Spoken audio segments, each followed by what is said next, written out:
Hello, and welcome to Hold This Thought, a podcast where I invite you to hold on to thoughts that you might not have had before.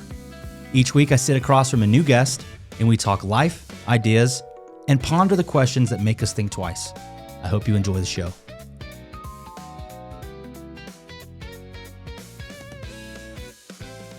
What inspired the floral nature of your garment? That's a good question. It's spring. Well, it's winter actually, but The first day of spring hasn't happened yet? no. I don't think it has, but I was feeling a bit botanical. Have you ever watched The Sound of Music? I have not. You haven't watched The Sound of Music? Okay, well Is it a musical? Yeah, it's a musical, like 1960s. It's not really a musical. I will say this. I love La La Land. I have a poster of La La Land in my basement. And the reason I love La La Land is because it's based on jazz. And I love jazz music because it breaks all the rules and creates its own every second of every song that's ever played in the realm of jazz. Okay, So, that's fair. No, I haven't seen it. Back to your original question, The Sound of Music, because I don't like musicals except for La La Land. Yeah, well, I bought this back on Black Friday, and I've been waiting to wear it ever since. So I figured I'd debut it sometime in spring, and here we are. This is its public debut. I really love the shirt. I saw it, and I'm like, wow. I don't know. I really like the flowers. The fun thing about me, I like trees, but I also like flowers. You ever been to the Botanical Gardens? I have for a Christmas light thing one Christmas time. Yeah, I went to the same one. Yeah. Gardens are so cool. Yeah, it's pretty nice. I took a class in college where I don't even know what class it was, but for some reason we were going out to Athens to look at the botanical gardens there. And I remember it was part of the project or experience with the class, and you had to do it to get the credit. And I remember being bored out of my mind because I'm not a contemplative walk around with my hands clasped behind my back, pondering the world or nature type of person. I'd rather do that same activity verbally with someone sitting across from me, hence my podcast. Yeah, well, I guess that's fair. I think there's beauty in both. There's beauty in the human mind, and there's beauty in what I would say is the mind of God. For me, it's very much, I would say nature is appealing to the person because we're created to enjoy nature, or at least so it would seem. If you think about it naturalistically, it doesn't really make sense for us to enjoy nature. It's the thing that's trying to kill us. But for some reason, we look at a flower and we see beauty. I think there's just something so... I'm not really sure what the word is, but I think you get what I mean. Mesmerized, captivated by it. Yeah, I can resonate with that. I think people like different things too. Like, I might not enjoy walking through a garden and looking at various plants. However, I was in Singapore a couple of years ago, and I got to see the gardens they have there, and that was actually very spectacular. It was in this huge dome. I mean, think the size of like a football stadium, but it's all for plants. Like the Mercedes-Benz Stadium in Atlanta, or any other stadium for like a sports venue. And they had this multi-level terraced garden. Garden's the wrong word. It was a horticultural dream for those who love plants. And they had it, and it's a very humid climate. It's like 1 or 2 degrees on the latitude line, which just means it's right by the equator. So it's very humid year round. They don't have cold and hot. Yeah. Mm-hmm. They have wet and dry seasons. And so they have it in this dome that's encapsulated so that they can control the temperature. And I just remember you're walking through the streets, it's hot, you're sweating. And then you go in this big dome that you can see for miles away. And it's like air cooled, like a temperature, but it's like full glass ceiling. Like the entire dome is glass. I forget the name of it. It's probably Singapore Botanical Gardens or something similar. And they have plants from every region of the world in different sections. Africa, Canada, Australia, Russia. I mean, every single country or region in the world, they have like a little sign and a section that says, hey, this section represents this territory. Does it happen to be climate controlled in each part? I think there was some climate controlled. I mean, I say that. It's absolutely open. There's not sections and compartments. Like, wow. You're standing on one side of the globe and you can see across not the ground on the other side of the globe, but you can the dome, I should say. You can see the dome shape up above you on the other side. So there's not like walls in between. It's literally like a whole. It's like a glass dome. Thing. It's like you're in a snow globe, but for plants. But for plants instead of water and snow and fake snow, and you're looking. It's just vast. I mean, it's hard to explain. If you haven't, Google it. Singapore Botanical Gardens. It's spectacular. I mean, there's some trees in there that are very old.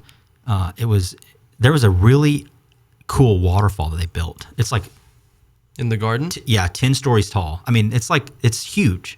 Wow. And it's just coming down. It represented a certain part of the world. I can't remember, but I have a picture in front of it with my wife actually. Mm-hmm. And it was just a beautiful place. So I say all that to say, long tangent. No, I don't normally like gardens, but if it's something spectacular like there was in Singapore, it can be worthwhile. And people enjoy different parts of nature. Some might enjoy the beach or the mountains or the desert. Maybe some people like the desert because it's not humid. A lot of people live in Arizona and New Mexico, and that's pretty much a desert. Yeah, plus or minus, wherever you're living in those states, that's very desert-like, I should say. And I've been there one time in Phoenix, and it was 110, but it felt like 70 degrees here. What? It's like 110? 105, 110. And you felt fine? Felt fine because there's no humidity. Probably because your sweat dried up immediately, too. You didn't have to deal with that. There's no humidity. Did your phone just go off? No. I thought I heard a ring. Oh, it might have been the doorbell, which is connected to the basement. I'll have to cut this part out. But yeah, the gardens were really nice, and I think people can connect with nature if they find the right lane for it. I just don't like maybe a normal garden where I live in my state, but I enjoyed something more adventurous. Yeah, you want to know something funny? I think for me, the appeal of nature is not just something that, like for me, it's not something that I just enjoy when it's spectacular. I just like nature in the small moments. And I think that's a really big thing that a lot of people need, is to be able to satiate themselves with smaller amounts of stimuli, I guess you could say. It's almost as if, like, how you take a drug and it's great the first time, and then you need more and more and more of it. And that's how addiction starts. I feel like it's not necessarily the same thing with nature, but with sensuality in general, just being attuned with your senses. I feel that one of the big things that it's just helped me in my life to just experience a lot more joy in general is being able to appreciate the smaller things. That's why for me, like, I don't need to go to the botanical gardens, but I like the botanical gardens. For my shirt, I can appreciate the art that someone stamped on here. I mean, someone had to make it. I mean, maybe it was AI. I don't know. But, I think being able to appreciate those small things. Funny thing as well, in school, I'm studying biomedical engineering. That's right. At Georgia Tech, right? Yeah. Very prestigious university. Is it a university? It's a university. It's Georgia Institute of Technology. Same thing. Yeah. It's an institute. That's like one step above a university. Yeah. Right? Yeah. It means I'm like ultra smart, like PhD. I'm kind of like MIT, Massachusetts Institute of Technology. Yeah. Well, it's actually called MIT of the South. Really? By some people, not by me. All I know is I've been watching a lot of Big Bang Theory recently, and one of the characters, Howard Wolowitz, went to MIT. He's an engineer. He has a master's degree, but not a doctorate. All the other main characters have doctorates, and they always tease him for going through that lower level school, MIT. But to like regular people, it's like MIT is like a prestigious school. But I guess it's fictitious, of course. It's a TV show, sitcom, but in that world, I guess they're all PhDs. They view engineers, or they view MIT as maybe a lesser school, as a joke. It's a running joke on the show. I'm not saying that would be the case in real life, but long tangent aside, you are studying biomedical engineering at Georgia Tech. Yeah. Tell me about that. I don't even know what that is. Biomedical engineering. It's sort of what it sounds like. I actually chose the major thinking that it was chemistry or biochemistry, or more accurately, chemical engineering. And that's not what it is. I thought it was going to be something very much like you discover drugs, you work on pharmaceuticals, white lab coat sort of thing. That's not what it is. The best way I explain it to people is think medical devices. So if you've ever had surgery done on you, or like a loved a loved one. Those tools had to be made by someone. Everything has to be made by someone or something.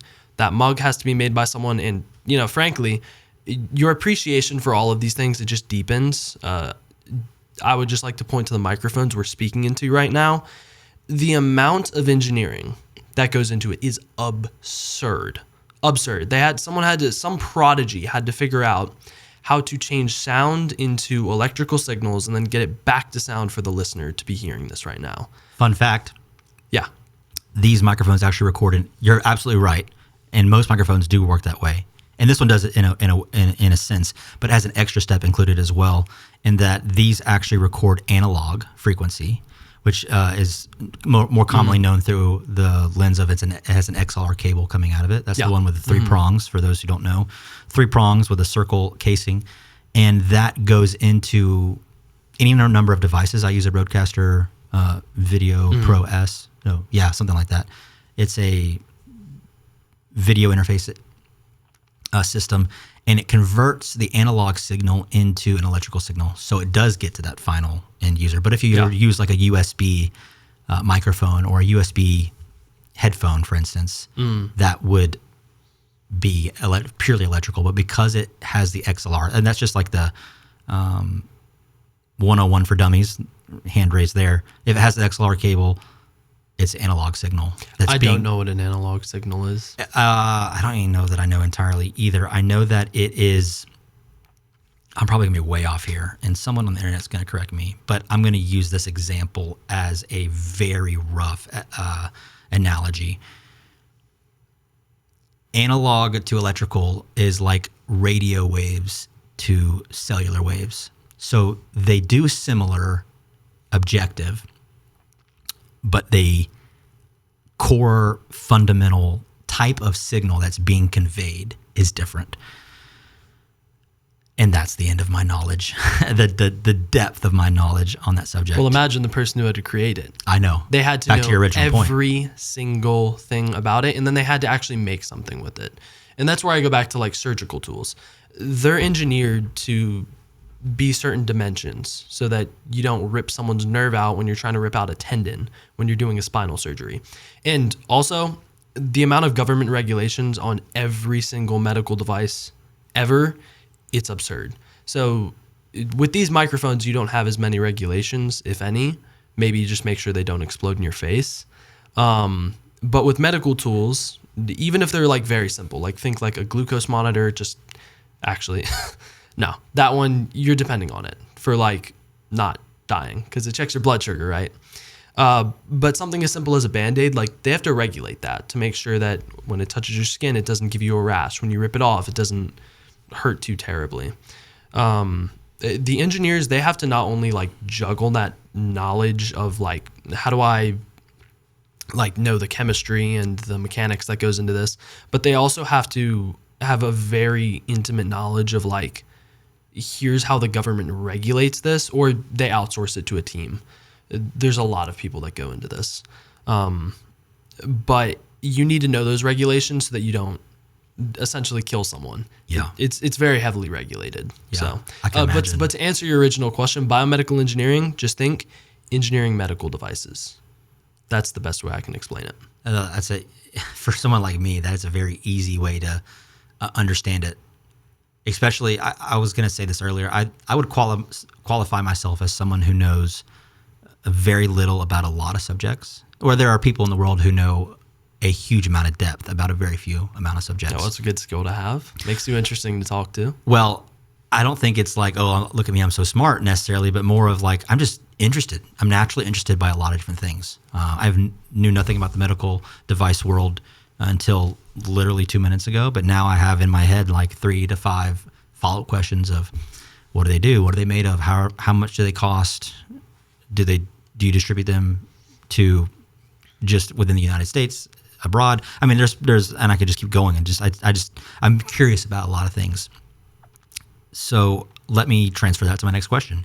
Yeah. You're majoring in this field where you are going to produce medical devices for medical applications in surgeries and procedures. What is that role that you step into called, and do you work for like a university or a research institute, or do you work for a private company? How does that occupation world work once you graduate? Yeah, so going back to my original point of like, what is biomedical engineering? At first, I thought it was chemistry and biology just mixed together for medicine, and that's not the case. That's why I explained it as medical devices. If you just look at the word biomedical, you would not figure that out. So when I went into college, I thought I was signing up for something like pharmacy, and that's not the case. I say that because if you look at something like biochemistry, it seems obvious that like the primary job that you would have is something like a pharmacist, or maybe like a petroleum engineer if you're going into big oil. So big pharma, big oil.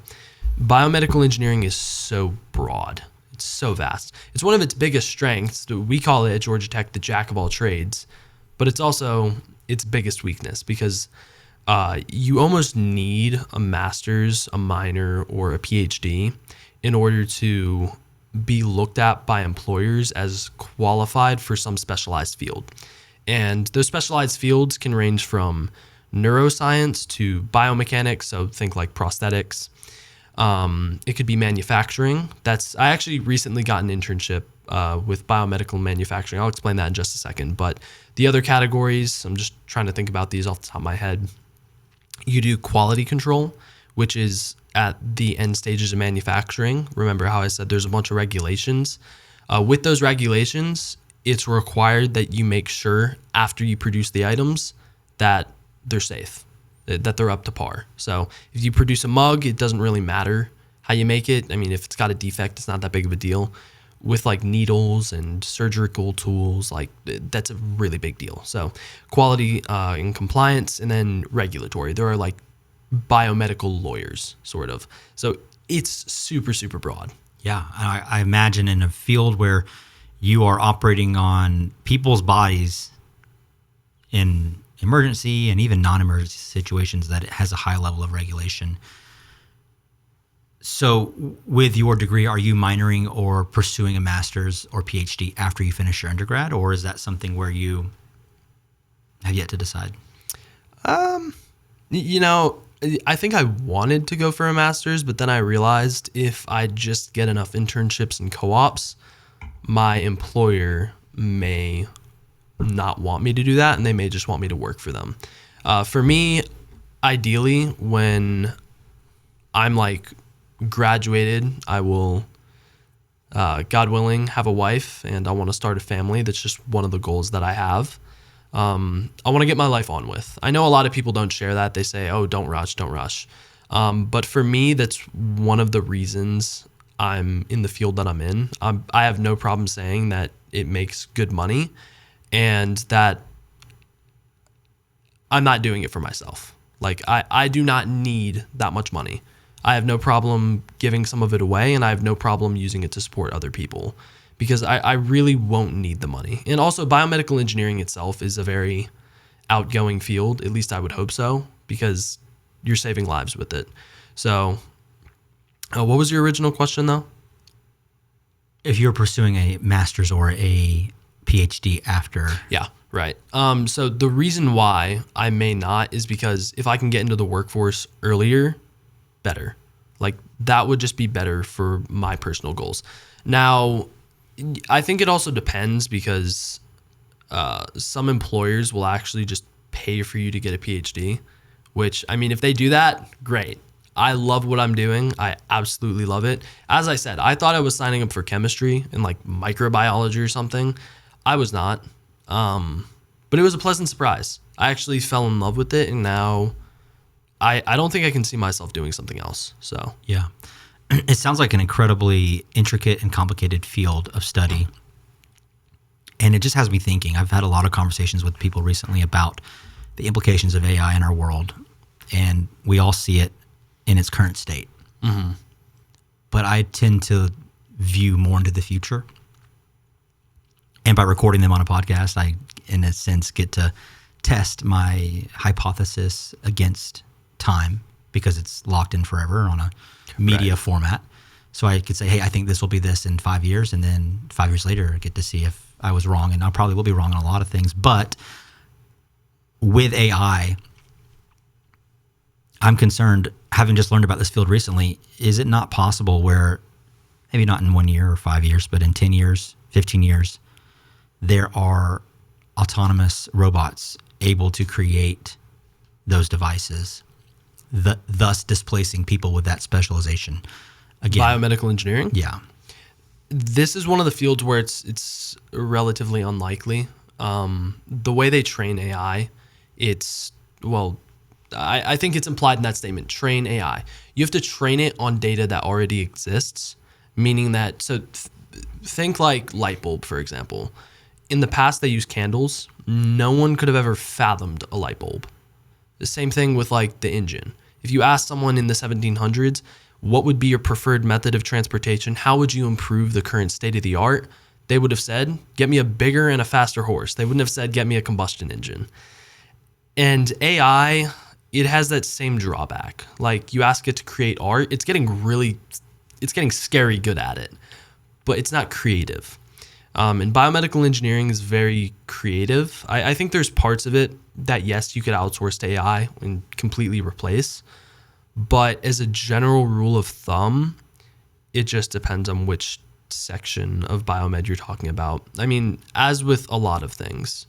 But it is a really big tool in biomedical engineering, because there's some things that humans just cannot do. Like, we just cannot take, for example, Lift 1,000-pound object. That's something humans can't do, for example. Whether that relates to what you're about to say or not is... Well, yeah, imagine lifting 1,000 pounds with your mind, or like with computational force. Like, the brain is an absolutely amazing thing, especially with like logic and reasoning. But when it comes to like brute force computations, it's not very good. It's got some delay in there. And there's a lot of things where, I mean, we could solve it on our own, but it'd probably take like a couple trillion years. But why not just use a supercomputer to do it in like a few days? Case in point, there was a problem. I forgot how long ago it was, but it was a very big problem because people were trying to figure out, for medical applications, how can we get proteins to fold a certain way? So if you don't know how proteins work, they're made of these small little things called amino acids. It's like, think like Legos. Like, you've got these small little building blocks. Amino acids are the building blocks for a protein. And when you assemble them nice and neat, the protein, when it's that one nice long chain of amino acids, it wants to fold into a structure. And that structure almost entirely determines the way it functions. So if it's shaped like a ball, it will work differently than if it's shaped like a spiral or a square. I mean, I'm just throwing stuff out there. But they're incredibly particular about how they're shaped. So let's say that you have like a protein problem in your body. Like, you were born with a genetic deformity, and genetics, that's how your body makes proteins. So if you have one protein that's not working properly, it's probably not folding correctly, and that's why it's malfunctioning. If you think about that in like medical applications, if we want to replace or fix that, we need to know what's going wrong, and we need to know how we can fix it. So being able to figure out how do these proteins fold, it's actually super important. But the human mind cannot do that. It just can't. I mean, you could do that with, let's call it like 20 building blocks, I'd say would be the human limit. I mean, maybe if you take like years, you could do like 100. But these things on average are like thousands of like building blocks long. So it's unfeasible for a human to do that. But the good news is that the people who made the software, they're the ones making the profit. They're the ones making bank on it. So when it comes to replacing jobs, I think it's also important. And Georgia Tech's very adamant about this. They teach their people how to use AI. And fun thing, I didn't answer your question earlier. Do I want to go for like a master's PhD? I do want to get a minor. I want to get it in applications of artificial intelligence and machine learning, because I want to know how to use AI to do stuff like that. Do I want to know how proteins fold?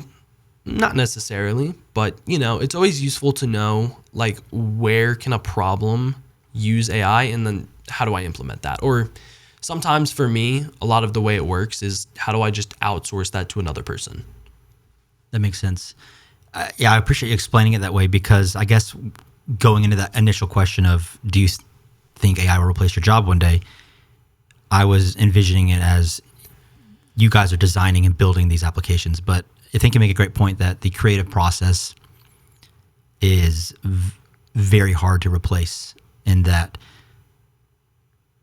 we can train AI to do all sorts of things, but we can't, and we can even train it to be creative, but we can't train it to be ingenuitive. Yeah. Ingenuity, coming up with a process, a system, or an idea that's never been thought of or heard of before. Like you said, in its current state, it's trained on all previous knowledge, systems, processes, even things more abstract like human emotion and creative things. It's all data points that are historically archived somewhere. But it has no ability to be truly ingenuous. I don't Ingenuous. I think I said it the right way. I don't know. Something like that. At least once an episode, I like try to say a big word to try and show that I know words. And at least every episode I fail at it. So, but I leave it in because it's like, hey, this is me. I think I know big words, but I don't. It's okay. You're trying. I know kind of the big words. I don't necessarily know them all the way. But yeah, I like how you touched on it will not replace the creative process of engineering the solution. It might do the physical labor. It might lift the parts. Yes. It might. Yes, exactly. Similar to you think about the robot arms, similar to these arms, except a lot bigger scale that currently exist in like car factories where they're manufacturing automobiles. A lot of that process, if you see, videos online, they're all over the web, where you'll see, car parts, like a whole doors being put on by this huge arm attached to the frame of a car, and the chassis and all these other components of a car are assembled by robots that are, supervised by human engineers or human subject matter experts in that field. And I think that would be maybe the next step in biomedical engineering and other physical labor, product producing type roles.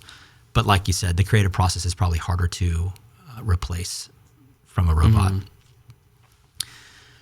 I guess shifting from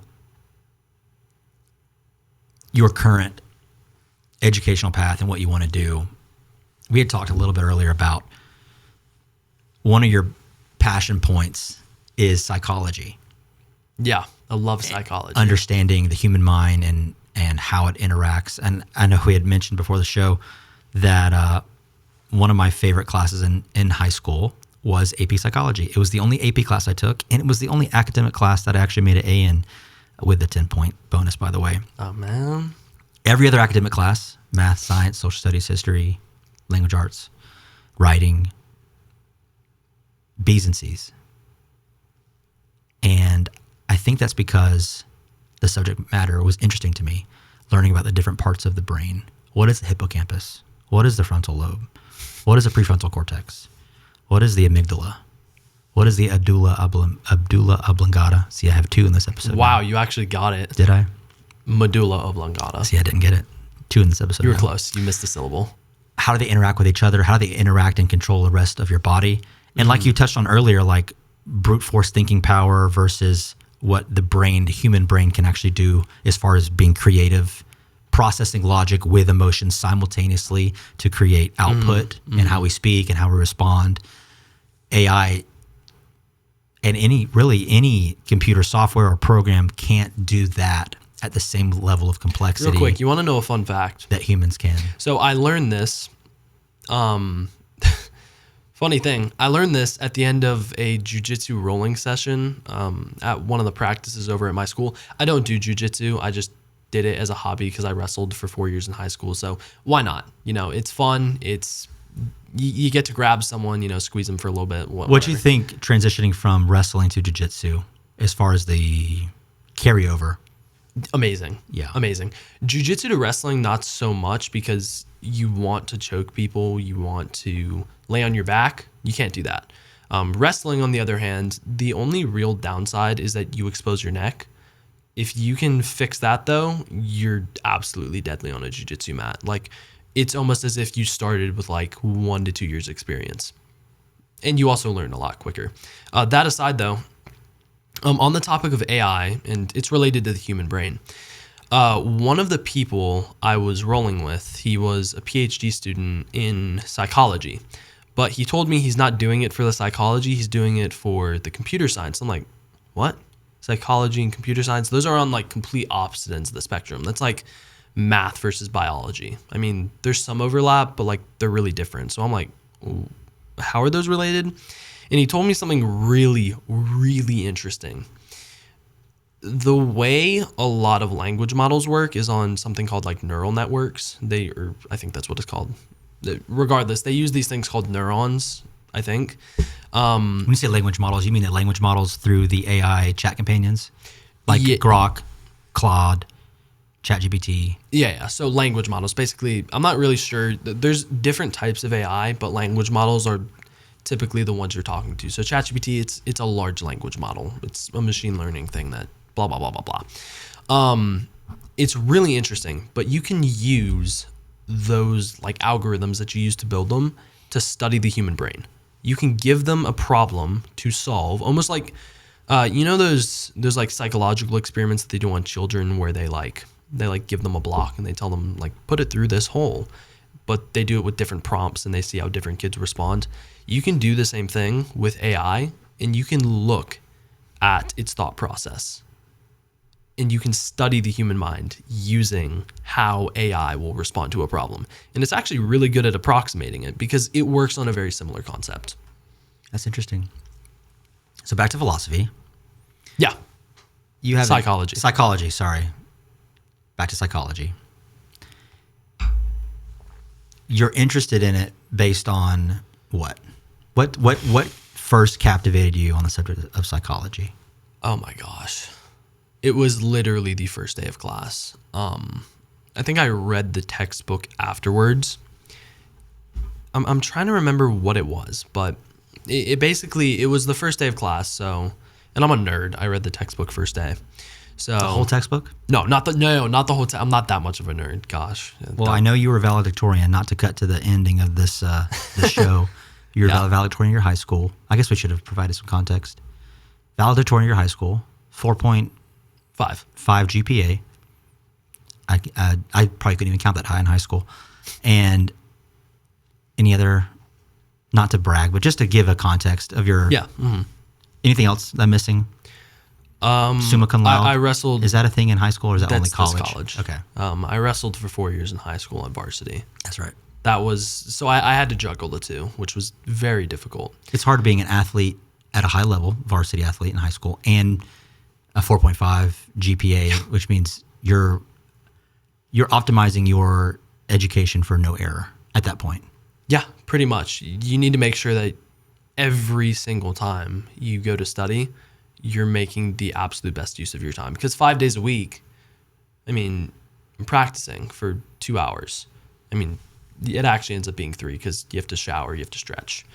So you take 3 hours out of your day, and if wrestling practice starts at 3, I mean, I'm basically waking up at 5, and then I study when I get home, which is like 6. This is back in high school, not now. Back in high school. Yeah, this is in high school. So I would wake up at 5. I'd go to school, or I'd wake up like 5:30. Something along those lines. I'd basically be in school till 2, and then we'd have an hour. Go to wrestling practice at 3. At 6, that's when I'd be home. Practice is over and everything. I'd have showered by then. That only gives me like a 3-hour window to study, and that's not even including dinner. So yeah, you have to be incredibly efficient and disciplined. Yeah, it's very difficult. For context, 4.5 GPA, what does that equate to with minimum score required on each class? Like the final grade in the class, 98 or higher, or 95 or higher? Or is it? So the way GPA works, so if you get a B, it's a 3. If you get a A, it's a 4. If you get a C, I think it's like a 2. So it's basically like 1, 2, 3, 4, and then they average them all together, right? So how do you go over 4 if the highest you can get is 4? Remember how you said you got an A in AP Psychology with the 10 points? So you can get a 5 out of the 4.0 scale. If you get 100 in a class? With the 10 points. So how many AP classes did you get 100 on? Well, sorry, not 100. You can get like a 95 and then get 10 points, and then you're above the 100 mark. Gotcha. But how many AP classes did you take in high school? I know we're on a long tangent from psychology. No, you're all good. You're all good. We will go back, but like 14 total. My senior year, though, I think I really started focusing on getting valedictorian my junior and senior year, because my freshman and sophomore year, I did not know I was smart. Like I'm dead serious. I know you didn't mean that any kind of way, but it's no, laugh at it. It's funny. I'm not laughing at you. I just, the way you said it was very funny, very comical. No, seriously. You are very smart. It's one of the reasons I invited you on. Well, I think we need to discover our talents. Yeah. Like a lot of people, it takes some time. Like I didn't know I was good at playing pool until I started playing in college, and now I'm vice president of the billiards club. Oh, wow. It's just something I do on the side. It's because I really like to do it, but save that for just a second. 16, 18 14. So 14 AP classes. So my junior year I took 4. My senior year I took 6, which is every class.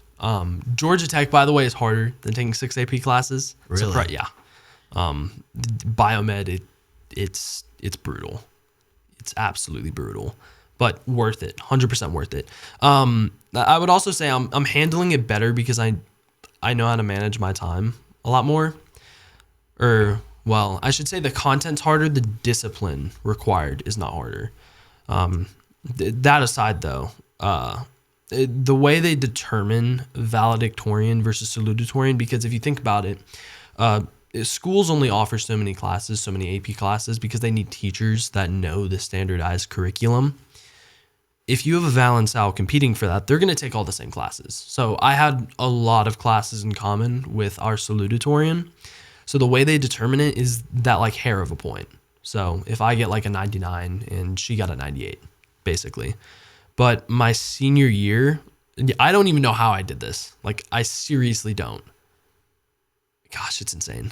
I got all 100s and a 99. Are you serious? Yes. On AP classes in high school?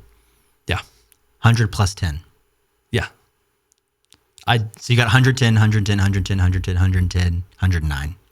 Yeah. And that's what attributed to the final GPA of 4.5. Well, it averages everything with the freshman year for your entire 4 years. Yeah. That's why I say it's important to keep in mind that freshman and sophomore year, I was not like, I was doing my best, but I wasn't like focused. Yeah. I was doing my best for what my goals were, which was just do well. And you know, I was still top 10 in my class, and I'm like, oh, that's cool.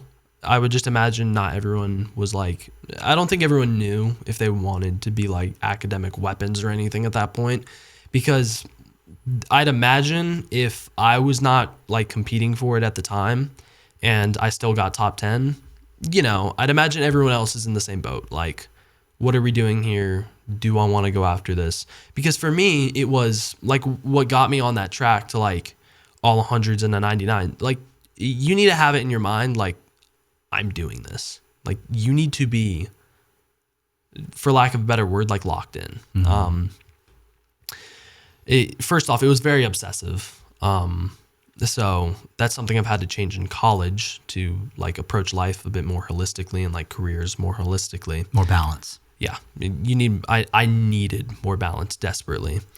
But the way I figured out that I wanted to shoot for valedictorian, my parents told me I was capable of it like my entire childhood, basically since I got my first transcript. And they always had their suspicions. So did my teachers when I was younger. I never believed them though until sophomore year, when I wasn't necessarily trying for it. My transcript came back with number 1. And I'm like, whoa. Like I did not know that was possible. I didn't think I was. What does that mean? Number 1 in your whole class? Yeah. I didn't think I was capable of it. And I think that has something to say about like human capability, because I think a lot of times we wait for proof that we're capable of something instead of just assuming it is a brute fact and doing it.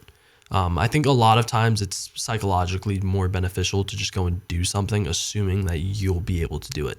And the reason I say that is because like belief is a powerful thing. I think it's Albert Bandura, reciprocal determinism. I remember this from my AP Psych class. My teacher was amazing. Of course you did. Yeah. You made 110 in the class. Oh, it was an amazing. You'd have to see my teacher though. He's absolutely awesome. I actually reached out to him recently, but what did he say? Or what was the quote? I don't know. Oh, I think it's because you remember how you said medulla oblongata? Yeah, so I sent him a picture of the slides that I was learning from in one of my biomed classes because it was a repeat of what he taught. Anyways, that's a tangent. Albert Bandura coined this thing called reciprocal determinism. I'm not sure what the specific details of it are, but have you ever seen like that like belief triangle? Like your beliefs, your actions, your identity. I think I have, yeah. Yeah. So it's something along the lines of your beliefs shape your actions, your beliefs precede your actions. So if I believe I am a good person, I will do good things, right? Or if I believe I am a good athlete, I'll train like I'm a good athlete. In reverse as well. If I believe I'm a bad person, I'll do bad things. If I believe I'm poor in XYZ field, I'll perform poorly in XYZ field. Yeah, exactly. And then eventually those things become part of your identity. And I heard something really interesting the other day. A psychologist took this point to the extreme and he said, if you had like a bodybuilder, like professional bodybuilder, that's what they do for a living, and they wake up the morning after Mr. Olympia and they're suddenly like 300 pounds, but not muscle, it's fat, they would probably set a world record of cutting weight, of getting back down to that healthy range because it's part of their identity. Like, this is who I am. I am a healthy person. I am someone who works out. And for me, I never had that like identity point.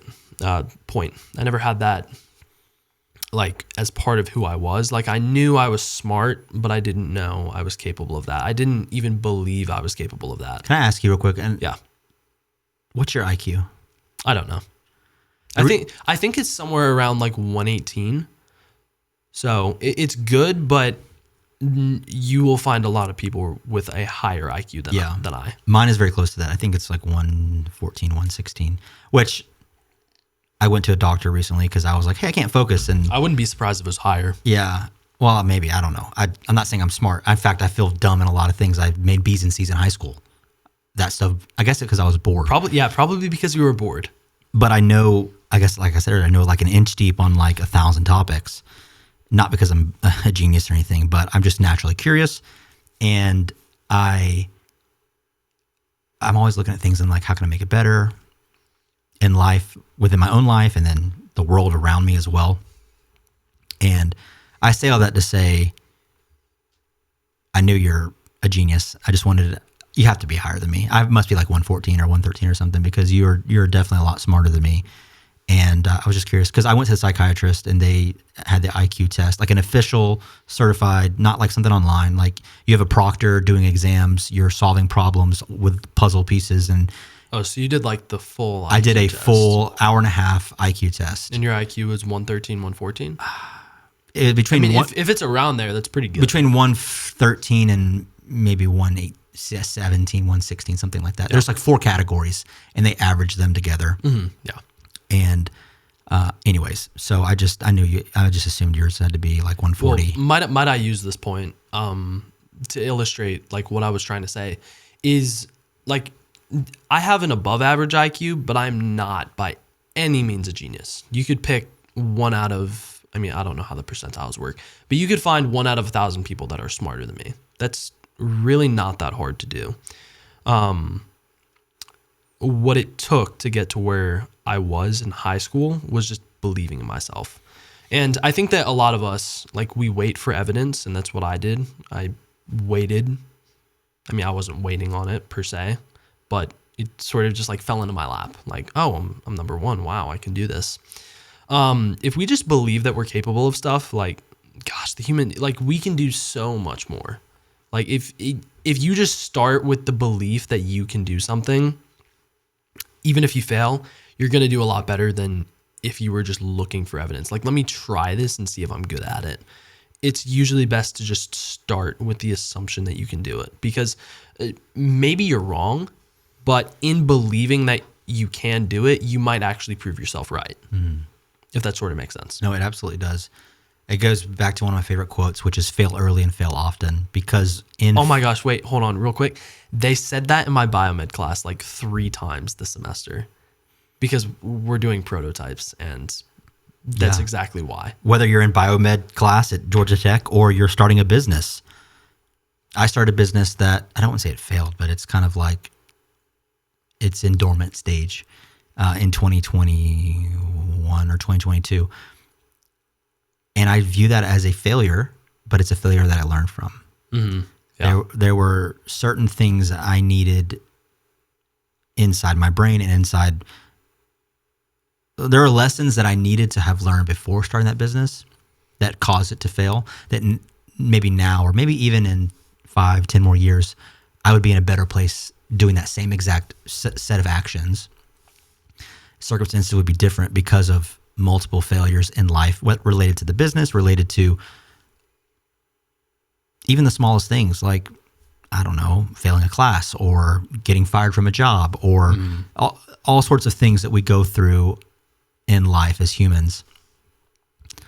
Those failures make us stronger because we can learn lessons from them. We can understand, obviously in hindsight, in retrospect, we can look at the things that we did wrong, maybe external events that happened to us that we couldn't control that contributed to the failure. We can analyze those, and then we can change our action, change our steps, and change how we respond in the future. Whereas if you didn't have that failure, if you didn't have that shortcoming, if you didn't have that drop of the ball, you would never know how to respond in the future because you would never have the opportunity to learn it.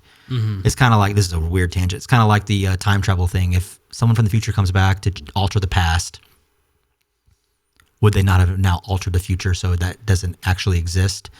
Would they not have altered reality and the frame and the thread of reality that flows through time? If me 10 years from now came back to today and changed one thing, would that future 10 years from now not even exist in the first place because of that minor change or that minor tweak? Yeah.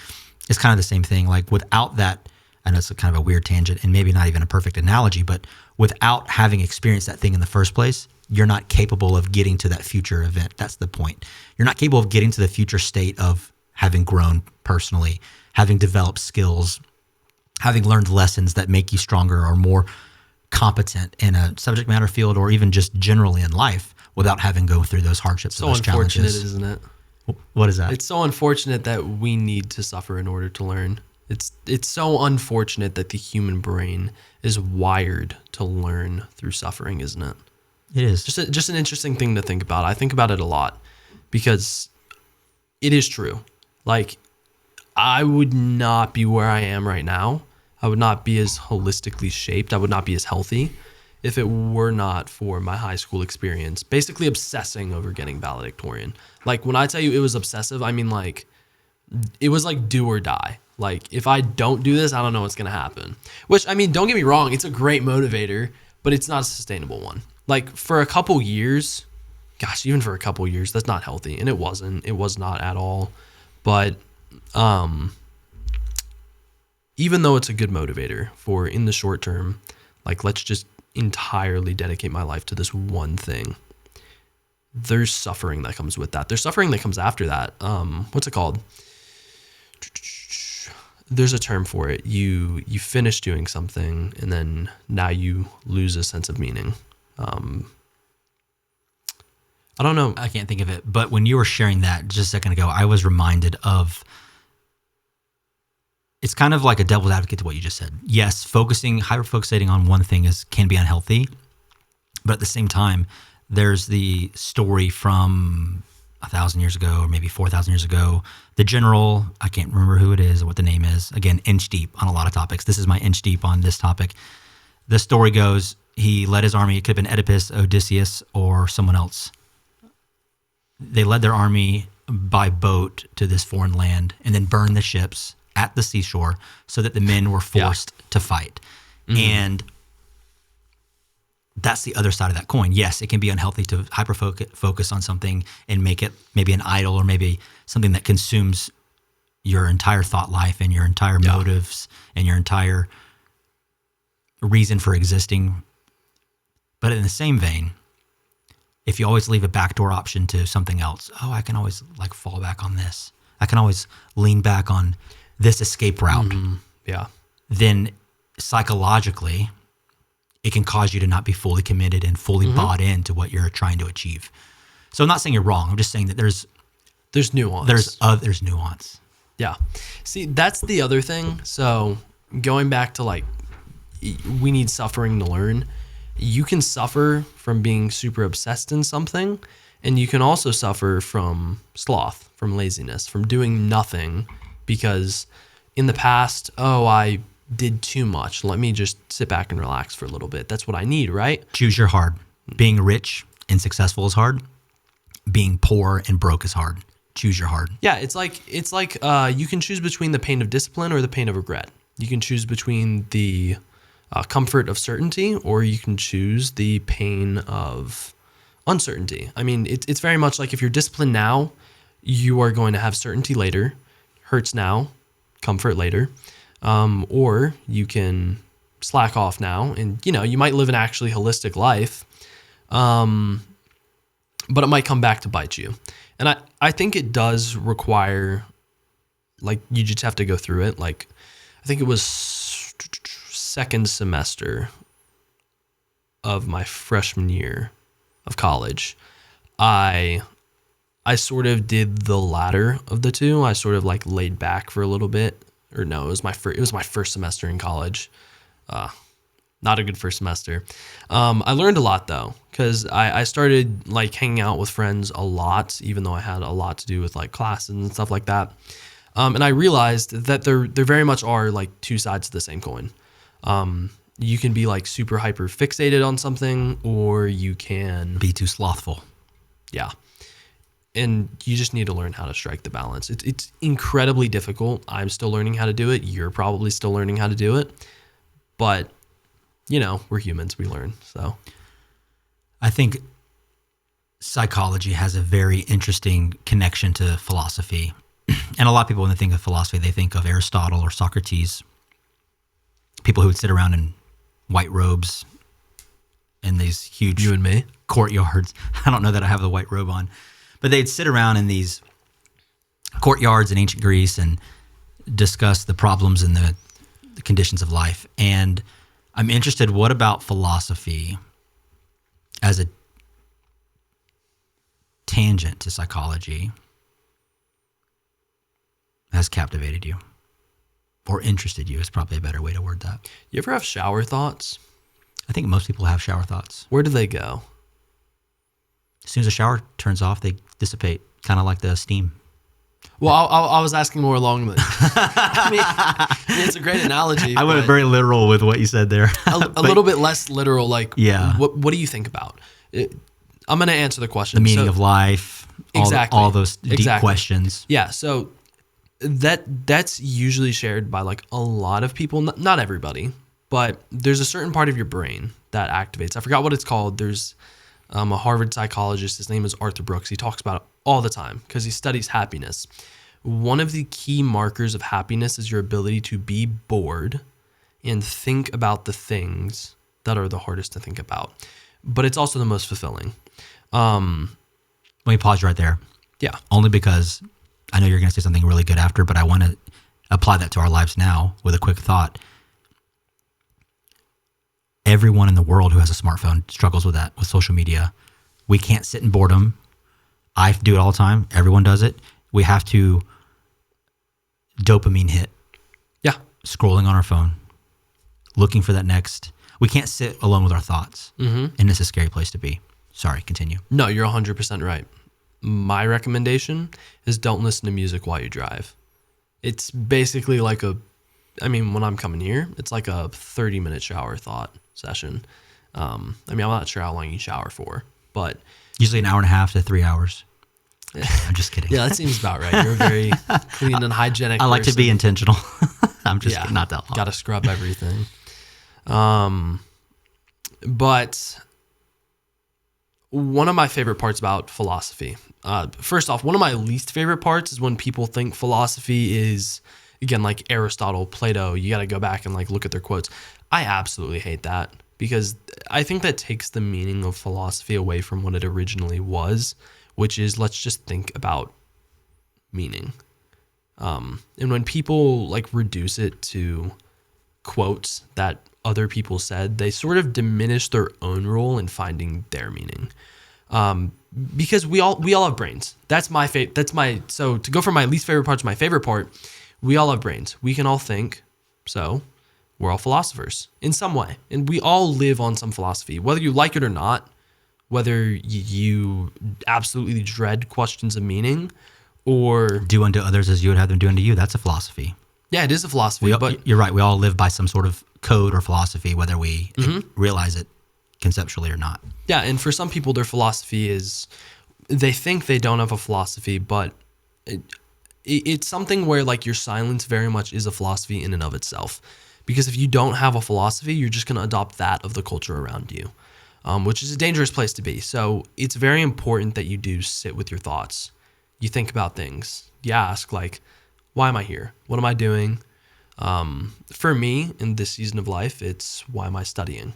As I said earlier, it's because I want to support a family. I want to be able to contribute to a community that's larger than myself. That's very important for me. But a lot of people don't have that answer. They just do things because they want to do them. And it's not a good place to be. And it actually leads to lower levels of happiness, according to studies, not just according to me.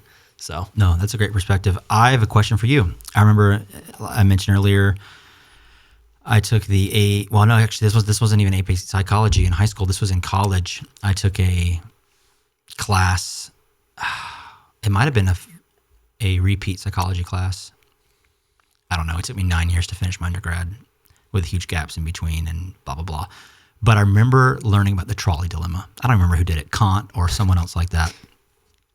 But the trolley dilemma, for those who don't know, it's the classic philosophical question of there's a train coming down the track and you're the guy that can control the lever to pull it to change its direction, and it splits. On one side is your wife tied to the railroad tracks, like the classic cartoon, damsel in distress situation. Or maybe it's just a lady. And on the other, you have a bus full of kids. You have to make a choice. Let's say it's already pre-programmed to go towards your wife. You have to make a choice. Even not choosing to pull a lever is a choice. Which choice becomes the right or correct choice?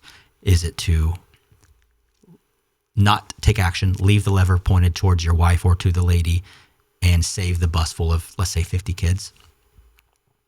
Or is it to pull the lever, taking action, save your wife or save the lady, and then you are causing the destruction of the bus and all the kids living or that are in, inside of the bus? And I've thought about that on and off for, over 5 years now, probably over 10 years, whenever I took that class. And I'm curious what your thoughts are on that. The root question is, which choice is right? And I want to know how you process the trolley problem. See, this is a hard question. So if you're a lawyer, I'm pretty sure there's a different answer, because depending on where you, like which state you live in, doing and not doing, if it's within your capacity, like there are negligence and things like that. There's like literal legal answers to this question, but outside of law. Yeah, it's a philosophy question. I'm just saying that to That's illustrate a good disclaimer. That there actually are answers to this.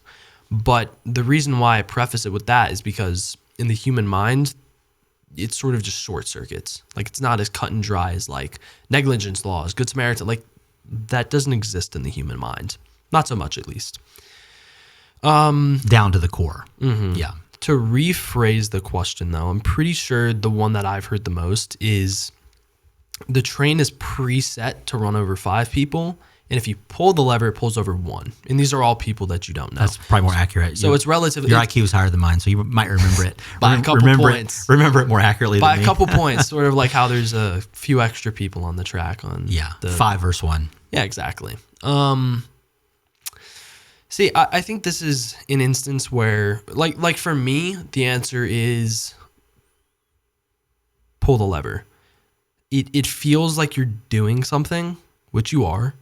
But at the same time, if it's within your capacity to save more people, I think it is a better idea to save more people.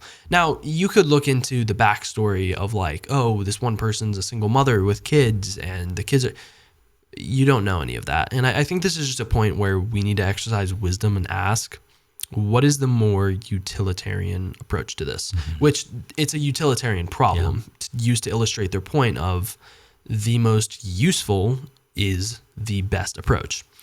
Now, is that true of everything? No. An internship I worked at last summer, they did genetic work for kids with rare diseases. And I say kids because usually they don't live very long. So it's predominantly pediatric. The work they do is absolutely awesome, but it draws up a really big concern, especially like to the point of utilitarianism. Utilitarianism is the idea that the most useful or pragmatic for society, that approach is the best one. If you think like that, though, suddenly homeless people have no value at all. People who have screwed up in their past, people who are criminals, they have zero value. But people who are successful, people who make a lot of money, people who contribute to society, those are the ones with more worth. And that is a dangerous worldview. That's how a lot of wars start. That's how a lot of genocides happen. So utilitarian as a overarching perspective that you view everything through that lens is not probably the most healthy philosophical standpoint then. No, of course not. But I think that it has its merit in certain applications in limited capacity. Yeah. But the thing is that a lot of people, whether they know it or not, actually do think like that. I mean, look at, I'm actually struggling for an example here, but there are many examples where, well, actually, hold on. Going back to my internship, that's an example. So if you were a utilitarian, let's say, it would be better to not help the kids, because if you were there, you would see that these are disorders that are absolutely devastating for the kid and for their mother, and for their father, whoever's there, their caretakers. They need to put in a lot of work to make sure that the kid stays healthy. And a true utilitarian would maybe say it's more advantageous to adopt the principle of put the animal out of their misery, even though they're a human, even though they have a soul and a life, because they may not live past 10 or 14 or past adolescence. Yeah, and most times they don't. And this is where it's actually really interesting. One of the things I learned about government regulations regarding helping these people is that if they're not able to make a decision for themselves, so for someone who's brain dead, for example, their parent can actually sign off to basically run experiments with them. It sounds extremely unethical. I would say it does call into question like the ethics of it, because if you are subjecting your kid to, like, it's not like they're like torturing the kid or anything. But they're using more trial-based healing options. Healing's the wrong word. Treatment options. Mm-hmm. Trial-based treatment options that are not proven, FDA standardized. Yes, exactly. So there's a higher likelihood of an adverse effect or an adverse event happening. But it's a risk a lot of these parents are willing to take, because they might have a child who's brain dead in a hospital bed or facing a serious health complication that prevents the likelihood of a long and healthy life. Yeah, so it's like, what's the greater of two evils here? You just let the kid live on their life until it ends, or you try to do something about it and you help others in the process, or you at least like... With a higher risk. Yeah, and you make a move for science, at the very least.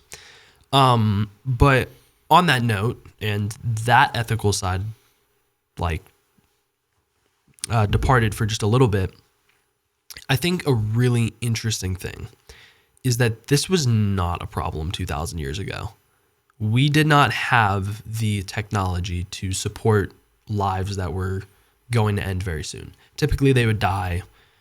I mean, realistically, if they had a severe genetic disorder, within the first couple months. But nowadays, we have like NICUs for babies and stuff like that.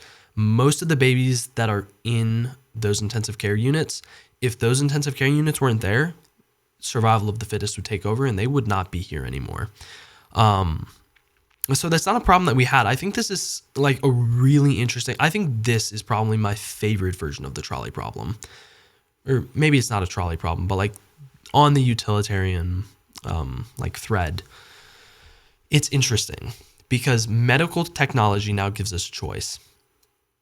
Do we place an undue burden on the guardians and caretakers of these children to help them when in reality it's not feasible to do so? There's a chance that you could help others, but realistically, if you look at the science behind a lot of this stuff, you can keep the child alive. And I really do hate to say this because I believe that every human life has inherent value. But it still is a problem that we need to address because I also believe that it's incredibly financially straining, psychologically straining, and probably very painful for a mother to have to get up every morning and take care of their child that's incredibly disabled. That they have a strong likelihood of perishing in a very short amount of time into the future. Yeah. That is a huge dilemma that we are. And we didn't have it before. With. Is the medical advancement actually worth it? Is my question. In those areas, is it worth it? Because it's creating new problems. It's creating new pressures, I would say. It creates a long-term constraint on the caregivers, on the parents that maybe wouldn't have been there 2,000 years ago. Yeah. I see your perspective. Does the medical advancements help if the child is doomed to perish? Yeah. Let me ask you a question. So anyways, let's say you had a kid that was severely disabled. If you had the option to help them, but you did not know what was going to happen, would you choose to help them? I think my immediate answer is yes, I would. Okay. If you did not have that option, would you be able to help them? If I did not have the option, I would not be able to help them. See, so the default answer of every parent, I would imagine, should be yes, let's help the kid. That is the problem with modern medicine in these areas. Like, that's the ethical dilemma to me. Like, that's the biggest ethical dilemma. Before we get too far, I want to clarify when I said I think. I'm thinking back through my answer now. I think wasn't unsure when I said I think I would help them. I was processing the question, so that's why. Yeah, no, you're fine. That's why I said. I just want to say it for public disclaimer. It's not that I'm undecided on if I would help my child or not, or anyone's child. It's that I was verbalizing my thought process. I was thinking through your question. So yeah. Anyways, continue. Here's my point, though. The new medical technology we have places the pressure on these people to make a decision that they would make if given the option, but if not given the option, they wouldn't make. And it might be more realistic to not help the kid, if that makes sense. So it's a really interesting ethical dilemma. It is an interesting ethical dilemma. I think we can relate it back to the trolley dilemma. How? Medical technology advancements from 2,000 years ago to now represent the lever. If the lever didn't exist, and I saw a train barreling down the tracks, and it was programmed to go left to destroy the one person, and then there's no longer an option for me to pull a lever to switch it to destroy 5 people sitting in a car or whatever, then I, like the parents 2,000 years ago, I, in that moment, am a spectator to an event that I can't fix. Yeah. And to tie all this in, because we got really deep and thoughts are everywhere, that dilemma is now transferred to today in this specific expression of the question that we're wrestling with is, have those medical advancements put a lever in our life for that trolley dilemma that now increases an extra burden for us, and us being the society, when we have a child who has health implications that wouldn't have survived 2,000 years ago? Is the medical advancements, yes, in a lot of regards, like the NICU. My mom has been a NICU nurse. She has been for over 20 years. Good for her. And they save so many lives. In that application, yes, it's absolutely worth it. But in the other applications where there is no hope other than the extension of life, yeah, days maybe as a vegetable, not to be insensitive, but as someone who's in a state where they can't use any appendage below their neck, yeah, has those medical advancements and technology advancements in the biomedical and healthcare world, has that introduced a lever on our trolley system that has added another layer of complexity? I think so. I think it has. And I think the bigger problem is that we pull the lever every single time. because there's pressure on a parent to pull the lever. And I think that's where the ethical problem is that it's just given us an option that I don't think we necessarily need to have, even though it's good. Yeah. I'll just go ahead and say this. As Christians, we believe, if you believe in Jesus, you'll be reunited with him one day, right? Yeah. In heaven. And for a Christian parent who's dealing with that situation, the next layer in that ethical dilemma becomes, okay, 2,000 years ago, without medical advancements, my child would have already perished, and I would have a confident hope that they're with, God right now, and they're not in suffering, and they have peace, and they are in a better place, to be cliche with that final phrase. But nowadays, there is, like you said, like we've been talking about, this decision to sustain life for these really complex cases, right?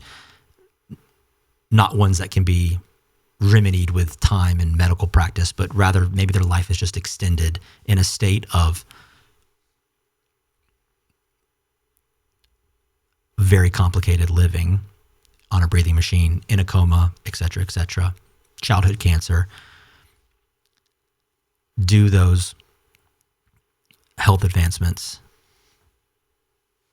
give more burden to the parents and caregivers, or less, if they lived in a time where it wasn't available to them, and they could? Is the challenge of, I'll just use a specific example off the top of my head, is the challenge of giving birth to a child and it perishing within a month more traumatic and more difficult to go through than the challenge of a child that's in the hospital their entire life for 5 years and then perishes later on? Yes, the parent and the caregivers get time with that child, but what if they are unresponsive, or they have no quality of life outside of a hospital bed? Maybe they're nonverbal, or they don't have full cognitive abilities and growth and development in that time. Again, with the Christian worldview, is it better for that child? Not saying that you should pull any plugs, but again, we're relating this to 2,000 years ago. Is it better if that child perishes in 30 days versus living 5 years? And all that extra, yes, there's love and there's compassion and there's challenges that make you stronger as an adult taking care of the kid. But for the sake of the kid's life, is it better for them to live in that state for 5 extra years, or to go where there's peace and no more pain and no more suffering sooner? I don't know. See, that's the problem. I just don't know. My instinct, if I were a parent, would be to help the child, but at the same time, I acknowledge that it would be incredibly painful for me to do so, watching my kids stay that way for as long as they do. So I just don't know. I think every parent would choose, yes, medical applications, keep the child alive, pray for advancements in technology and in healthcare to maybe reverse terminal ailments into the future. I think we would all vote in that direction, yes. Most of us, 99% of the population would. But is it easier if that parent exists today in 2026? Or is it easier if that parent exists in the year 105 AD? What's easier? I know you can't change the past. You can't say, oh, I'm going to go live 2,000 years ago. But what's more difficult? I know we're adding another layer of depth to the philosophy scenario, but what's more difficult? I would say it's more difficult today because you're faced with the option. And I think that's the whole thing with the trolley problem. Like, it wouldn't be a trolley problem if you didn't have a lever to pull. It'd be a trolley solution. Yeah, exactly. Or a trolley outcome. Or like a trolley dilemma. You're given. I guess dilemma is the same as the original word. We know what we're saying. Yeah. You can't, like, if it's a problem of deciding and you don't have a decision to make, it's not really a problem. It's more just, here's the tragic situation. You can't really do anything about it. And, if you're okay coming to terms with things that are out of your control, then yes, it's incredibly tragic that your child passes. But it's probably a lot easier psychologically because you just don't have to make the decision. Yeah. And you don't need to deal with it for as long. Yeah. It's a tough landscape to navigate. I have a friend now who has a child in the NICU, and they post photos every day on their social media stories, and I'm thankful for it because it puts into perspective the dilemma that many parents face nowadays. And while it evokes sadness and remorse every day when I see it, those are not good feelings, but they are necessary. I was talking to someone the other day, and they said, you can't know happiness without sadness. Just like you can't recognize light unless you can recognize dark. Okay, so I actually have something on this, and I would disagree. Okay. I would disagree. Okay, do you know what ontology means? Yes, it's cancer, right? No, that's oncology. No, that's oncology. I got that's third one this episode. So, third one. Ontology is a part. It's a part of metaphysics, which is like the philosophy of being, existence, and knowing. So how do we know things? How do things exist? Basically stuff along those lines. Think this is like the philosophy of philosophy. Like it's really interesting. Thomas Aquinas was one of the greatest metaphysical philosophers, well, ever, if not the greatest. Ontology is specifically the study of existence. And a question that I like to ask a lot of Christians, because they say, you cannot know good without darkness. And that's their answer to the problem of evil. If God is so good, then why do bad things happen? They say that evil is necessary for us to recognize good. I would disagree. Before evil existed, was God still good? That's the question I ask the Christian. And the answer that they should give is yes. So do we really need evil to be able to see that God is good? Because here's the dilemma that brings up. If we do need evil to see that God is good, then Adam and Eve had no way of knowing that God was good. They had absolutely no way because they didn't have like evil as a reference point. They didn't even know the serpent was evil. He deceived them. So I would say, so here's my like take on what you just said. You said we need suffering to be able to understand good. We need evil to understand good. And I would agree with you in modern day, like where we're at now. We're in a fallen, broken world that struggles with a bunch of different things, a bunch of different illnesses and struggles. But I don't think it was always like that. So I think it's fair to say that now, because yes, if you have suffered more, you're going to enjoy the good moments more. It's like, think like lowering your dopamine threshold. You don't watch Instagram as much, you're going to get more enjoyment out of like drinking tea. Quick plug, I did that for 2 months, beginning of 2026. Life-changing. I recommend. Seriously? I recommend a 1 to 2 month fast for everyone each year. Take social media off your phone. If you need to use it for business or work or whatever, have it on your computer. Go check it for those specific needs. Oh, that's smart. But get it off your phone, and you become more okay with sitting alone in boredom. Yeah. But just think about that. If you don't have evil, is God still good? My answer would be yes. So you need to be careful when you say that you need suffering to be able to observe good.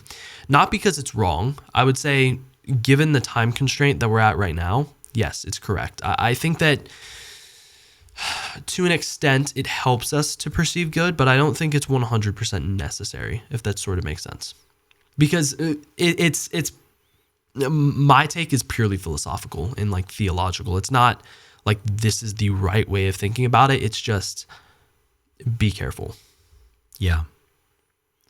I don't know. I'd have to think about that longer to come up with my own. I haven't had as much time to think about it as you have. And so I'd have to think about it. I don't have an answer. If sadness is not required for us to know happiness. I mean, I think I'm still currently aligned with my former perspective that. No, as you should be. Right now, I would agree with you. Yeah. It's just from a philosophical standpoint, I would disagree with you. From a pragmatic standpoint, I would agree with you. Yeah. Does that make sense? It does. It depends on the train of thought that you're using. So tie this in. We talked about psychology and philosophy. Tie it into your perspective in theology and how it shapes your perspective of God. A lot of people in the world, scientists, people with high IQs, valedictorians, people who are incredibly smart, such as yourself, argue and try to disprove the existence of God, and whether that's atheism or agnosticism. I'm curious how your perspective on theology has been shaped by what you've wrestled with considerations for the human mind in psychology, and with the philosophical dilemmas that we're presented with what seems like on a daily basis. Are you saying what do I struggle with the most, or are you asking like how does psychology tie into it? No, just what, I guess, to make my question more simple, how has your theology been formed based on everything you've experienced in life? That is a very heavy question. I'm going to start with psychology because it's most relevant to what we were just talking about. I think psychology was actually what got me into theology, because as I was like studying psychology in high school, and then also on my own time, because, you know, you think about it in the shower and you sort of just go from there. I realized that a lot of what was at the time considered like these revolutionary psychological findings, you can just find them in the Bible. It's really crazy. But the idea of, I mean, I don't really know many things off the top of my head, but you will hear this from a lot of Christians. One of the reasons why we know, at the very least, that it holds weight is because just look at the lives of Christians. They live relatively happier, better lives. Why is that? I would say it's not just because it works, like pragmatically. If you've ever read the Bible, you would know that it doesn't work if you don't actually believe it. I would argue that the Bible being so psychologically true, it's because there is a creator who knows how our minds work, who knows how we're supposed to function, because he made us. And in giving us basically like a guidebook for how to live, he gets all of it right. And when we follow that, our lives improve. So that's the first thing. Psychology was very big. When I started, I thought like looking at psychology would be something that basically repelled me from religion, in the sense that, like, if you've ever talked to an atheist, they'll always claim like, oh, it's religious hysteria. It's because of your culture that you grew up in. Very much the opposite, at least in the psychological sense for like how it formed me. I did not come to the conclusion like no religion. I came to the conclusion, yes, God. And then the other thing is that it also draws up, something interesting. It's people are often afraid to explore their beliefs because they think that they will be proven wrong. And for me, it wasn't that way. Like when I started studying psychology and just walking through life in general, I realized that one of the biggest things that helped me to learn, not just in school, but like in life, outside of Christianity, religion, is being honest. Because honesty is actually really huge for learning, because let's say I'm not honest with how I feel about a job I'm working. And I just tell myself, oh no, it's okay. I like what I'm doing, even when I don't. And then I get promoted and I go with that job for like 10 years, but I don't like it.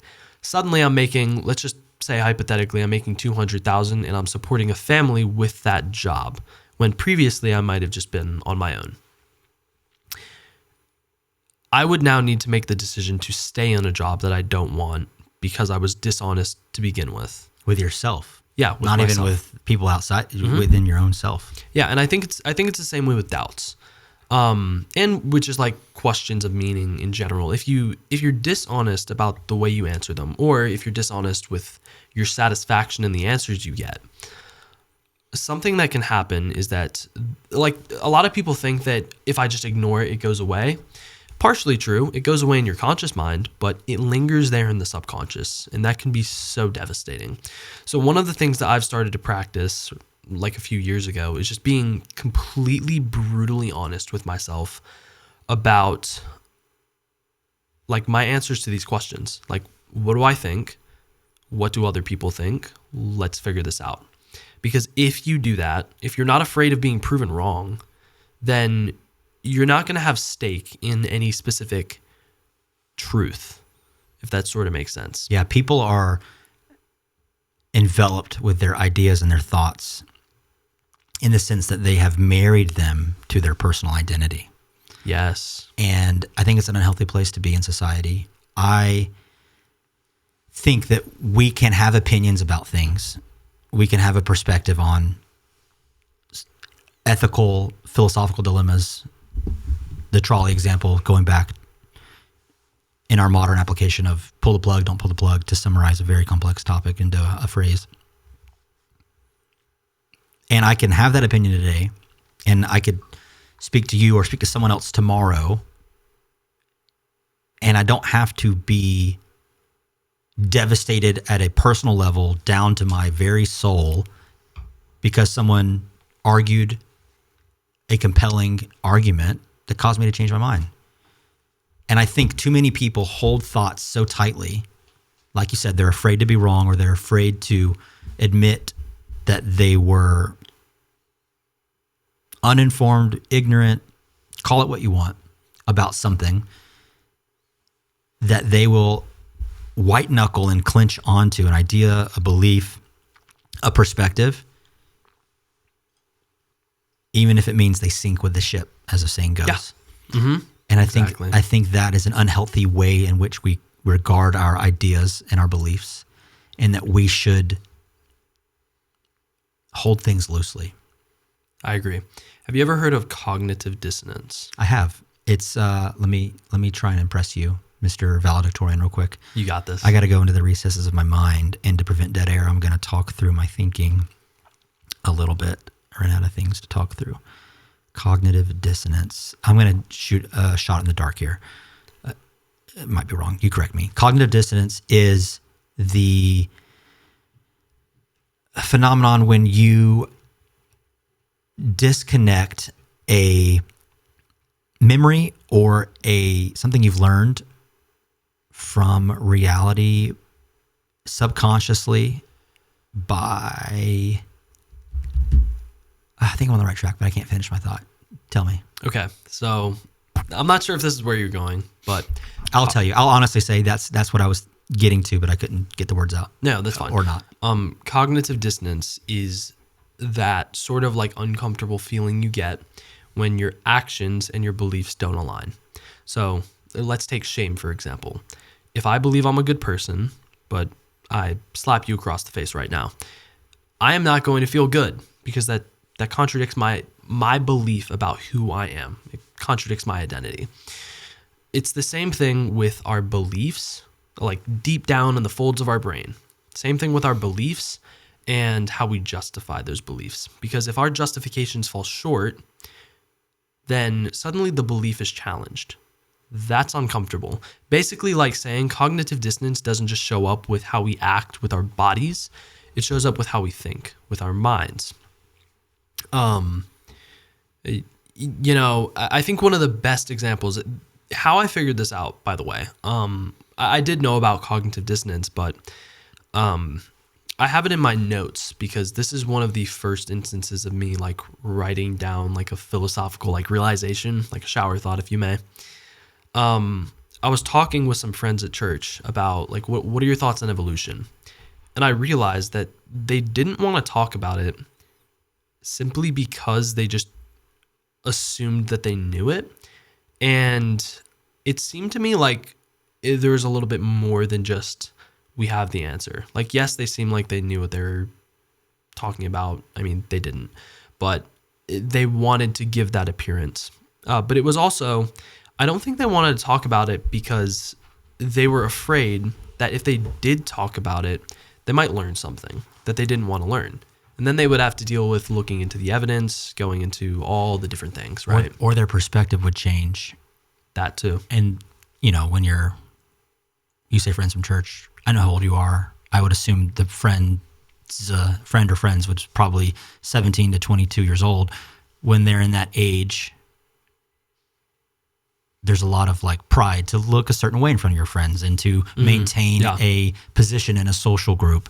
And if you're disproved on something you previously held as a belief, it might sound silly to someone who's reached 26 as a male and their brain is fully formed. But when you're that age, I was there over 10 years ago, which is, I guess, a long time now, but I can relate to like that. There's it's a subconscious hierarchical social pattern with social circles and friend groups where you don't want to look foolish in front of your friends. Mm-hmm. And you're probably subconsciously always analyzing people and putting yourself in a social hierarchy, against them.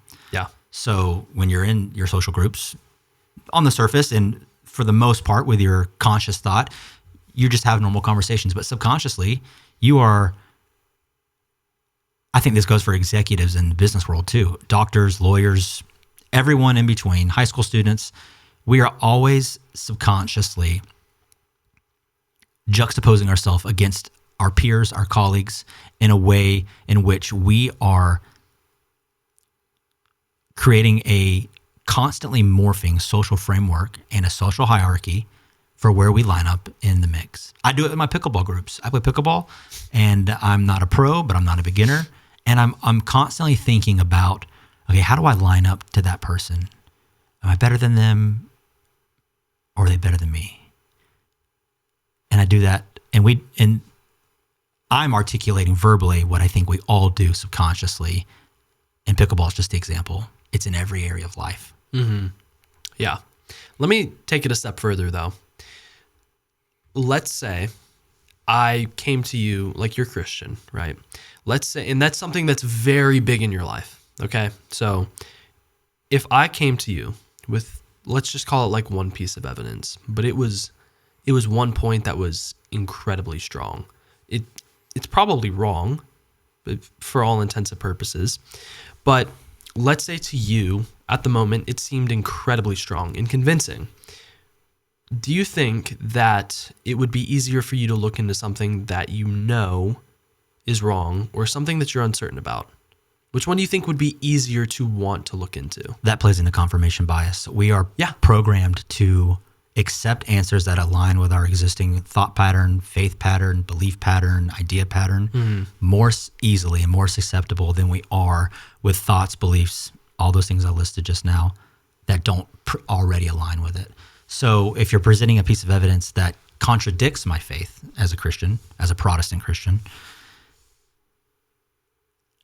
I naturally, just like all the other millions of Protestant Christians, would be more resistant to the evidence because it doesn't already align. It doesn't align with my pre-existing worldview. I'm not saying my mind can never be changed on any subject. I feel pretty confident that I'll never change my mind on my faith. But I think it represents the problem that we all have, and I'm sure you're going to make a comment about it as well. The confirmation bias is a constant prevailing force that we don't think about, that's guiding how we perceive information, new information. And the older you get, the stronger the confirmation bias gets. There's a statistic. There's a statistic that it's inside the Christian world that people age, I don't know, it's like 10 or 12, all the way up to like 17, 18, maybe early 20s, are in the period of their life when they're most likely to accept Christ, convert to Christianity, than any point in their life. And that once they go beyond that window, the statistical percentage of people that convert and are devout in their Christian faith, and it's probably for any faith actually, goes down, because as you build more life experience, you build more memories, you build a broader and more layered worldview around life. It is harder for new information, or even with our faith. Christ calls us to turn away from sin and follow him and pick up our cross and follow him. That turning and switching, 180-degree turn into a new life, is more difficult when you've already been living a certain way for a long period of time. When you're 12 years old, yes, the atheist or the agnostic would argue that you're more malleable, you're less informed, you're more mature. Sure, those arguments have premise, but my argument isn't even on that vein. That's a whole other subject, I guess, altogether, from where I'm really trying to go with my point, which is the older and more far along in life you get, the more experiences you put into your brain and into your life, the more relationships you develop, the more difficult statistically it is to convert to Christianity, which I think represents the topic actually more broadly of changing your belief on something that you've held previously as concrete or factual. Yeah. Yeah. So I think you said earlier to my question that you would probably be more resistant to looking at evidence that's stronger against your current belief, right? I would. I think that's just a product of how confidently I believe in my faith. But I think that goes outside of faith. Faith is like 100% never changing my mind topic, not to interrupt your question, sorry, or your pivot. But there are topics that are not like black and white, never changing my mind about, such as your favorite color or your favorite type of food. And I know those are simple surface level topics, but we can use them as examples. What's the difference between those? That's what I'm trying to get at, though. What makes that thing? And I'm hitting. I can probably give a guess as to what your answer would be. So I'm going to answer it from the philosophical standpoint I'm trying to get at. The reason why a lot of people say that they'll never change their mind about faith, it's not because in the back of their mind they believe it's true. It's because subconsciously there is the belief that your faith can be affected by your own actions. And I think it's a dangerous place to be, because if you believe something's true on the basis of I make it true, if I just believe it hard enough, it will be the case. I think that's dangerous. It's simply because of the fact that if it is dependent on the way you act, or just like you willpower, like if I just think it into existence, it is almost like Santa Claus. If you believe in it, well, it works. If you don't, it doesn't. I think that's dangerous because it leads to the confirmation bias. Why? You are going to be resistant to evidence that's stronger against it because you know that you are in control of your own worldview. But to me, that always seemed a bit foolish, because it's almost odd to, I guess for lack of better words, let's use a cliche, put God in a box. It's as if saying that your theology is shaped by your assumptions. Like that's basically what that's doing. And where this goes, by the way, is I personally believe that if we drop that act, we drop the whole, let me just think this into existence, like basically a game of Santa Claus. If we can get rid of that and we can actually believe it's true, not because our minds say it's true, but because it's actually true and it's outside of ourselves type of true, if we can believe in that, then we will be a lot more confident that our faith can actually face the objections and win. Because I think that's where confirmation bias comes from, is we're afraid that when faced with objections, it's not going to win. That's when we get scared. As a Christian who believes that Christianity is the only way to eternal life, that's me speaking for myself. I assume you believe that as well. Does that same statement you just made apply to people of other faiths? Yes, 100%. Believing that it's true outside of your own action makes it true. Because Christians believe that Christianity is the only path, and we're called to be a light and shine Jesus to the world around us, and to go and make disciples of all nations. And there's all the verses that give us our commission and give us our the point of being a Christian. Yes, it's to be with Christ after this life, but also to be a light while we're here on the earth. Do people who don't believe that, who believes in something else, a different religious framework, does their faith in something that we believe is false justify its being true? Does their faith alone justify it being true? No, because the human mind, I mean, I could believe that 2 + 2 is 5, but we all know that's not true.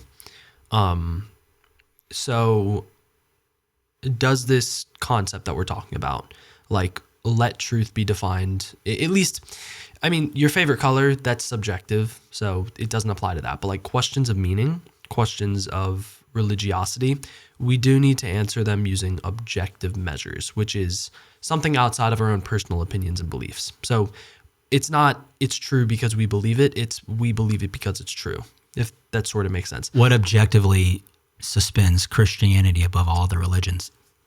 I'm a Christian, but what objectively promotes it as the one true way? And this is the dilemma that the world outside of the Christian faith struggles with, is that they don't have the same worldview as we do. We would use the Word of God to justify our beliefs and everything we believe. But if you don't accept the Word of God, the Bible, Genesis through Revelation, as God's divine word spoken from heaven, if you subscribe to another religion and you believe that that is a true way, whether that's Islam or Hinduism or Buddhism, Confucianism. There we go. Fourth one. Was it Confucius? I don't know. His name was Confucius. I don't know. But that's the fourth blunder of this episode. Any other religion, atheism, agnosticism. Exactly. Does your point of what you said about believing it's true outside of your own mind and your own body makes it true? What distinguishes Christianity? There you go. I think we need to start with what distinguishes the other religions, because that question, like, I could answer it and say, like, here's what distinguishes Christianity, but I think there's something different for every person that distinguishes it. Like, there are certain objective truths that we can reach, such as something coming from nothing. Like, we know the universe was created. How does that happen? It violates the law of conservation of energy and matter and charge. It's completely contradictory to science. It doesn't make sense for something in motion, for something that's changing. So like you and I talking right now, that's change. How does that happen without an unmoved mover, without an uncaused cause? That doesn't make sense. That's what we would define as God. So it's not necessarily hard to justify God, for example, but to reach the conclusion of Jesus God, that's a bit different. So for that, I would just say, let's start with like where you're at in your own faith journey. So for the Muslim, that would probably be something along the lines of, why do you believe that the Bible is unreliable? Or for the Hindu, I mean, I don't know that much about Hinduism, but this is where it's good to just ask questions, because thousands of gods is a good starting point for frame of reference. Something I learned recently, and this is why I bring this up. I was about to say, like, ask yourself a lot of questions, and if you are probing into other faiths, ask a lot of questions. I thought that as well, but apparently they're all different manifestations of the same God. It depends on who you talk to, but that's something that I've heard, which is really interesting. So I would say just know what it is. So if you want to come to faith in, it doesn't have to be Christianity. Like, let's say you're trying to convert to Islam too. Like, this applies for literally anything. If you are about to like answer questions of existential meaning, I think it's important to first evaluate your own philosophy and see where it needs to be changed first. Then go look at other alternatives. So to answer your question though, what distinguishes Christianity? I would say that one of the biggest distinguishing factors is that, as opposed to other religions where we go to God, God comes to us. And in other religions, we go to God, our record needs to be clean. Through action. Yes, through action. Whether that's 5 pillars of faith, such as in Islam, or whether that is adhering to a strict law, such as in Judaism, with the Torah and the Tanakh. You're right. A lot of other religions require Confucianism. You got it right. I don't know what it is. Whatever it is. The religion that follows Confucius. I remember I took a world religions class in college, and I could be wrong, it's over 10 years now, but the main premise is finding nirvana. That might be Buddhism. One of those two, finding nirvana or finding that inner peace through lifelong meditation, and it's about doing something. And I agree that Christianity is separated in that Christians believe Christ came to earth as an extension of God that's completely equal to God, and then gave his life for us freely as a gift that doesn't require an action to earn it or to capture the benefit of it. The example, for those who may not be familiar,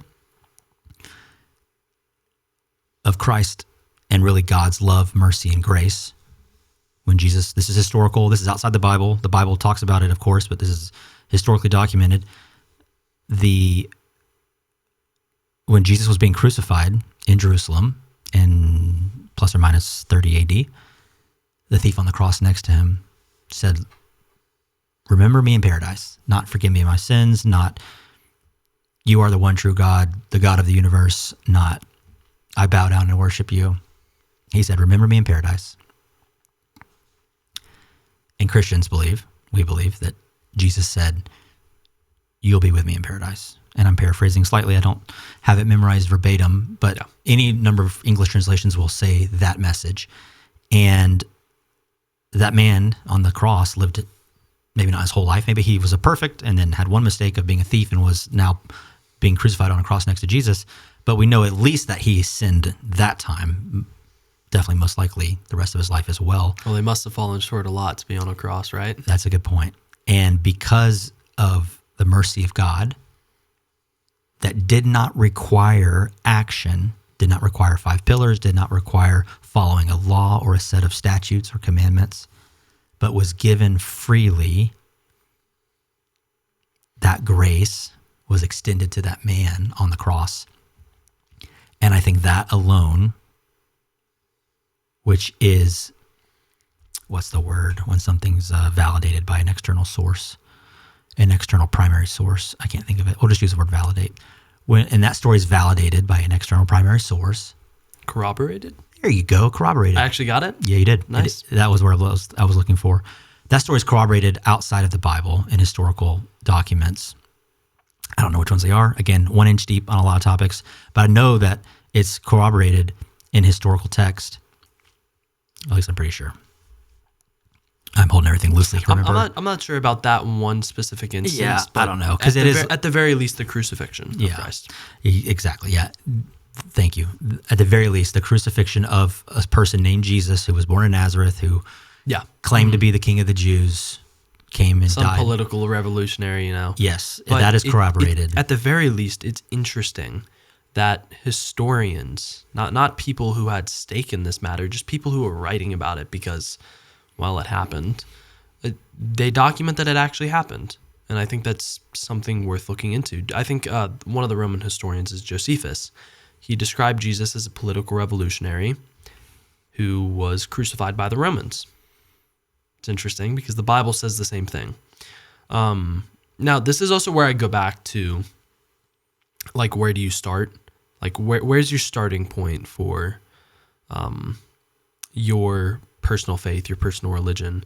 For someone in Islam, they don't believe that Jesus Christ was crucified. They believe that he was spared from that suffering, that someone was crucified in his place, but made to look like him. It's really interesting.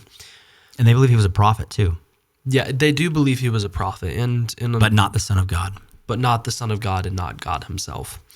They don't believe he was crucified, though. So for the Muslim, that might be like a bigger thing to look into than like a Hindu or an atheist, for example, is those historical accounts that don't just come from the Bible. Because you also have to consider that most Muslims will argue that the Bible has been translated, it's been corrupted, and it's very hard to work.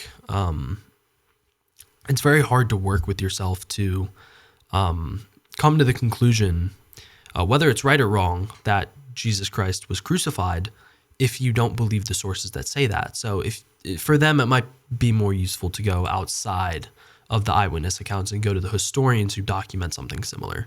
Yeah. So it just depends on where you start. Yeah, that's a good point.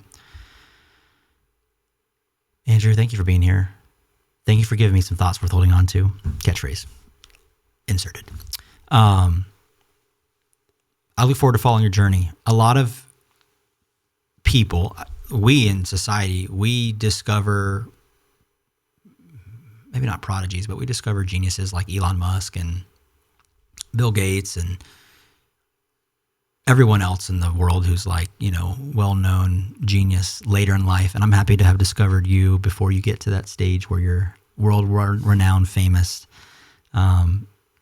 I joke, but seriously. If that ever happens, I might not be that ambitious. Some people are. I wonder how many geniuses were lost to history because they were drafted into World War I and died coming out of the, they were storming the beaches of Normandy, and they were shot immediately as they got on the beach. And that's one example. What about on the walls of the Great Wall of China in ancient history? Yeah. When Mongolia was attacking and there was a genius on the wall who perished in battle, or in the Crusades when Christians from Europe were invading the Middle East, which is a very poor representation of what Christianity calls us to. And I would argue a very, very evil act in the name of God that didn't actually represent Christ and didn't actually represent God. But how many people, both on the European invader side and also in the Middle East, were geniuses, were smart, were prodigies who lived in a time where they were drafted into battle and, succumbed to history. That's a whole nother tangent. Yeah. Maybe for next time. Maybe. Thank you for being here. I do mean it. You did give me some thoughts worth holding on to, and I'm glad you came on. Yeah. Thank you, Christian. Appreciate it. I was glad to talk to you. Hey, thanks for watching. Don't forget to like and subscribe so that you can be notified every week when we launch new episodes. I'll see you then.